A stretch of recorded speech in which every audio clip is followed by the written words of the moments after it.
ये तस्वीरें देखिए। अभी मैं आपको कुछ तस्वीरें दिखाऊंगी, आप उनको देखिएगा और जानिएगा कि कैसे मौसम जो है सुहाना हो रखा है। रिमझिम बारिश हो रही है, गरजते चमकते बादल हैं और इन्हें आप देखकर आप भी खुश हो रहे होंगे। ये तस्वीरें देखिए, भोपाल की तस्वीर है, छतरपुर की, ग्वालियर की और जबलपुर की, जहां पर मौसम कितना सुहाना है ये आप देख पा रहे हैं। भोपाल में बारिश हो रही है तो छतरपुर में भी वही माहौल है, ग्वालियर में भी लोग आपको भीगते हुए दिखेंगे, छाता लेकर जाते हुए दिखेंगे। और वही अगर बात जबलपुर की कर ले तो वहाँ पर भी मौसम काफ़ी सुहाना है। तो ये जो तस्वीरें आप देख रहे हैं, आपको बता दूं कि 2-3 दिन से ये जो मौसम है उसको देख के आप सोच रहे होंगे कि मध्य प्रदेश में मॉनसून दस्तक दे दी है, लेकिन आपको बता दूं कि ठहर जाइए, ऐसा नहीं है। अभी मध्य प्रदेश में मॉनसून ने दस्तक नहीं दी है। तस्वीरें देखकर आपको लग रहा है कि मॉनसून ने दस्तक दे दी है, लेकिन आपको बता दूं कि मॉनसून ने अभी दस्तक नहीं दी है, क्योंकि फिलहाल वेस्टर्न डिस्टर्बेंस और साइक्लोनिक सर्कुलेशन की ही वजह से मध्य प्रदेश के ज्यादातर हिस्से में आंधी, बारिश और गरज चमक की स्थिति बनी हुई है। जबकि असल में मध्य प्रदेश में मॉनसून की एंट्री आपको बता दूं कि 22 और 23 जून से होनी है। तो मॉनसून की एंट्री होने से लोगों को गर्मियों से राहत तो मिलेगी, लेकिन किसानों को अपनी फसल उगाने के लिए क्या ध्यान रखना है, आइए इस पर भी हम बात कर लेते हैं। तो ये ग्राफिक से आपको समझाती हूँ कि किसानों को क्या ध्यान देना है, उनके लिए क्या सलाह है।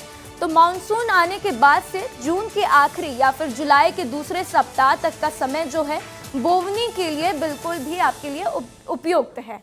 तो ऐसे में किसान जो है अपनी खाद जो फसल है उसको बो सकते हैं। फिर जब 4 इंच बारिश हो जाए तो किसान बोवनी कर सकते हैं। जैसे ही 4 इंच तक बारिश हो जाएगी, इसके बाद जो है आप अपने बोवनी का काम कर सकते हैं। पर्याप्त बारिश होने या फिर सिंचाई की सुविधा होने पर 23 जून के बाद से धान की नर्सरी के लिए भी खेत तैयार कर लें। तो ध्यान दीजिए, जैसे ही मानसून की एंट्री हो जाएगी 22-23 जून तक, उसके बाद से आप सिंचाई का काम भी कर लें तब तक। तो कपास या सोयाबीन की बोवनी मानसून आने के बाद खेत में पर्याप्त नमी होने पर ही करें। तो ध्यान रखिएगा कि कपास और जो सोयाबीन की बोवनी है उसको जो है आप खेत तैयार करने तक कर लें। इसके साथ ही अरहर की बुवाई के लिए खेत की तैयारी भी आप अपनी कर सकते हैं। तो मॉनसून की एंट्री होनी है, ऐसे में किसानों के लिए ये महत्वपूर्ण बातें हैं। तो जिन किसानों के पास सिंचाई सुविधा उपलब्ध हो वो हरी खाद के लिए मक्का या फिर ढैंचा की बोवनी करें।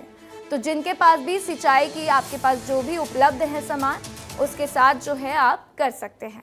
तो चलिए अब हम बात करेंगे, हमने बात कर ली कि आपको क्या ध्यान रखना है, किसान किन बातों को ध्यान रखें।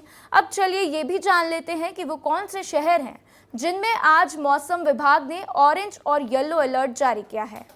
तो ये ऑरेंज अलर्ट वाले जो जगह हैं उनके नाम आप देख लीजिए: बड़वानी, खरगोन, देवास, सीहोर, विदिशा, शिवपुरी, सागर, दमोह, नरसिंहपुर।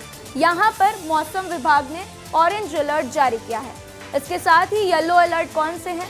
येलो अलर्ट वाले शहर हैं इंदौर, रतलाम, झाबुआ, अलीराजपुर, धार, बुरहानपुर, खंडवा, हरदा और रायसेन। तो ये इन जगहों पर ऑरेंज अलर्ट और येलो अलर्ट जारी किया गया है ताकि आप अलर्ट रहें और ध्यान रखें कि ऑरेंज अलर्ट वाले वो जगह हैं जहां पर धीमी बारिश होगी, हल्की बारिश होगी, लेकिन येलो अलर्ट वो वाली जगह है जहां पर गरज चमक होगी, खूब अंधड़ तूफान चलेंगे, इसलिए आपको सतर्क रहना है। तो इसमें कटनी, जबलपुर, पांडुरना, बालाघाट, मंडला, डिंडोरी, अनूपपुर, मऊगंज, रीवा शामिल है। और येलो अलर्ट में नर्मदापुरम, बैतूल, मुरैना, छतरपुर, सतना, उमरिया, शहडोल, सीधी और सिंगरौली भी शामिल है। तो ये वो हमने आपको शहर बता दिए हैं जहां पर ऑरेंज के साथ साथ येलो अलर्ट जारी किया गया है। तो आइए अब इस खबर पर हमारे सहयोगी श्याम जी मेरे साथ जुड़ चुके हैं। श्याम जी, मौसम विभाग की तरफ से येलो अलर्ट और ऑरेंज अलर्ट जारी किया गया है। फिलहाल मैं चाहती हूं कि आप एक बार भोपाल की स्थिति बता दें कि वहां पर मौसम का क्या हाल है।